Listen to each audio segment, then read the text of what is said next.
it in a search alone. Plus, with Instant Match, Indeed data shows 90% of employers get quality candidates from Indeed's resume database as soon as they sponsor a job post, according to Indeed data. What do you think of that? Some quality data. That's some good stats. Data or data? What do you say? You can say either. I think it's interchangeable. Data.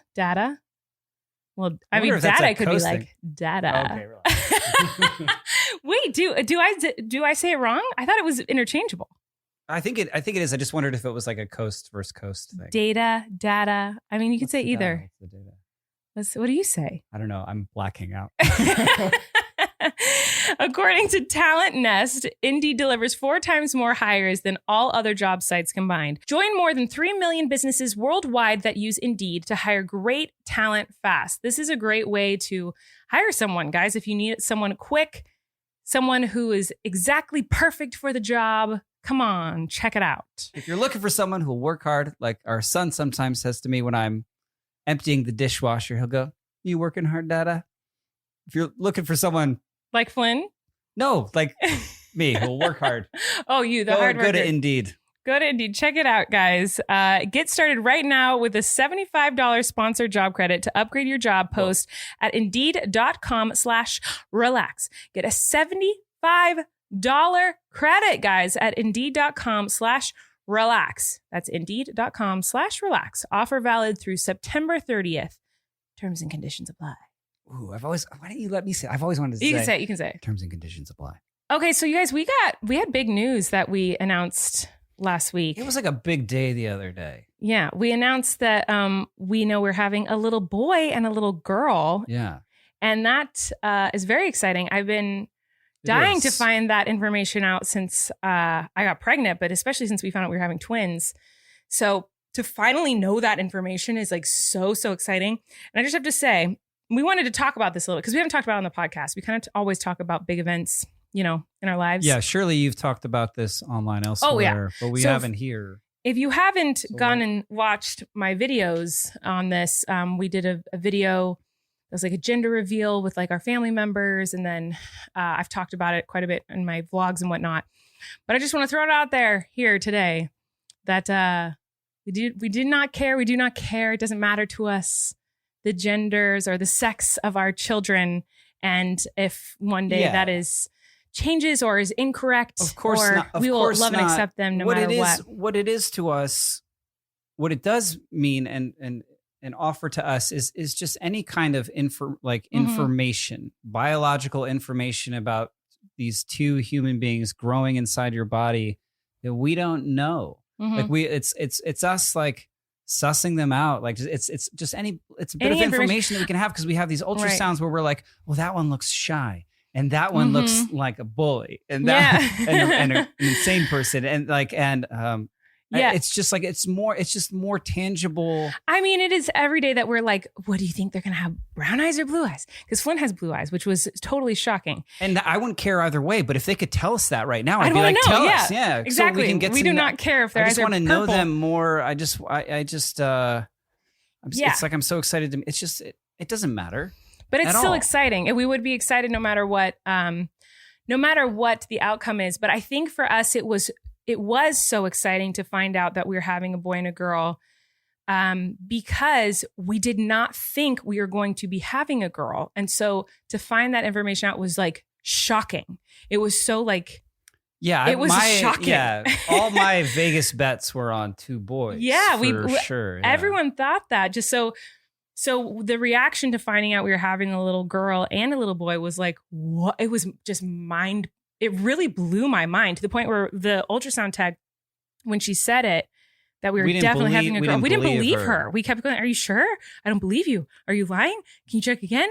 Are you sure? Like she really said it like 8 times and then she finally said it's definitely. And then I was like, and we're like, okay. And I feel like I believed it then. But then as soon as we left, I was like, I don't know. She could be wrong. I still kind of feel, okay. So this week, we have this big doctor's appointment with our like really paleontologist. Yeah, I think so. This week, and I think is it? I don't know. That kind of sounds like a dinosaur doctor. Yeah. I don't know. She's fancy. She's really fancy. She probably went to school for 12 years. She measures all the things, and that's the appointment that they told us Like we were supposed to find out this week, at the end of this week, what we were having. Couldn't wait that long. And we couldn't wait that long. So we went to this like little cute place you can pay to see pictures of your babies One of the early. 4D, like, yeah. So anyway, we're supposed to find out this machines. week. And I still kind of feel like we're going to go in and she's going to be like, you have 2 boys. Do you kind of feel that a little bit? Yeah, I mean, I don't know enough about like the science and training they have for those technicians, like an ultrasound technician, to know how. But I know that I wouldn't in any way give someone, especially an expecting mother, definitive information like that. It's happened before. Unless I was very sure. Yeah, of course it has. Yeah, I'm also fully expecting that we go this week, and she's like, "Yep, 2 boys." I don't know. It's really we like have to backtrack. So yeah, what happened was, we'll kind of give you like what we kind of went through finding out the sex of the babies. We knew we were having a boy. So like we knew at least one boy was in there. Yeah, they could determine one was a boy. Through a blood test, they take your blood, and if they find only X chromosomes, the XX is a girl, XY is a boy. So if they find a Y chromosome in my blood at all, they know that there's a boy in there. That's how we found out Flynn was a boy at 11 weeks pregnant. And so I think I was 12 or 13 weeks pregnant this pregnancy, and we got the call that there was boy blood in there. And our reaction was like super excited. Like, oh my gosh, we know we're having another son. It's so exciting. But we also were like, but we knew this. Like, we just knew we were having more boys. In no world was it going to be 2 girls. No way. Yeah. There was no part of my mind that thought that test was going to come back 2 girls. Like that just was not a thing. Right. That was like zero possibility. Yeah. And so yeah, it was it's kind of underwhelming in a way. It was, yeah. I mean, it was exciting to have definitive like information. Like, yes, we know we're having another son. It was like really exciting to know like, oh my gosh, another little boy. Like how exciting. We just didn't know if it was 1 or 2. Mm-hmm. So we're just like dying to know what the other one was. I was like, one of them is a boy. But it just made the odds greater that it was going to be 2 boys. Mm-hmm. You know what I mean? It upped those odds 50%. Well, and then we went to an ultrasound with my doctor, and she looked, and so they call the babies baby A and baby B. The baby A is closest to the exit, and baby A, it's in the exit row, if you will. Yeah, the baby A at that ultrasound a couple weeks ago looked like a boy. Like very much. They were like, I'm seeing what could be a weenus. Mm-hmm. And then they looked at baby B, and baby B on the top is always totally insane. It's kind of moving around. Always kicking around and just being hilarious and really, really active. And we've never been able to see. And so our doctor couldn't see what baby B was. So it was still a mystery. And so then we went and got an ultrasound together. And that's when we found out that one was a girl. We told our families. We weren't going to do a big gender reveal party or anything like that. We've even talked when I got pregnant. You're like, I don't want to do a gender reveal at all.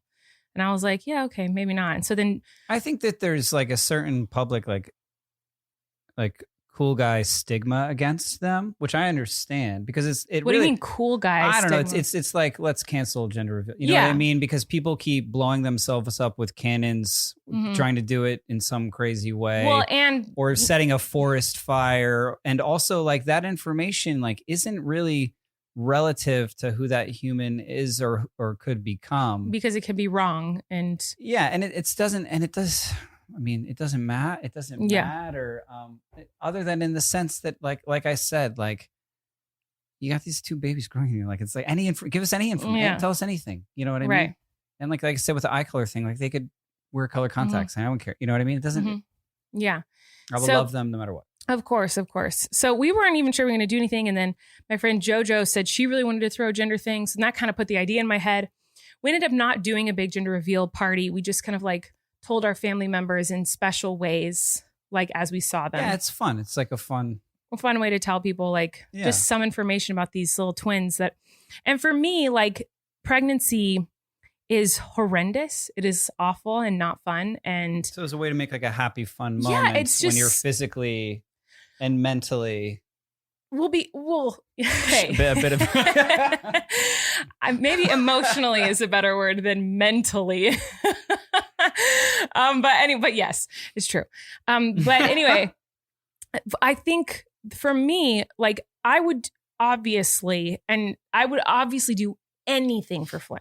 If you told me I had to feel this, how I feel right now, this pregnancy, if I had to feel this for the rest of my life for Flynn to be, I would do it. I'd be like, of course, like I'll be 9 months pregnant for the rest of my life if it means Flynn's happy. Like I'll do anything for my child. We did that.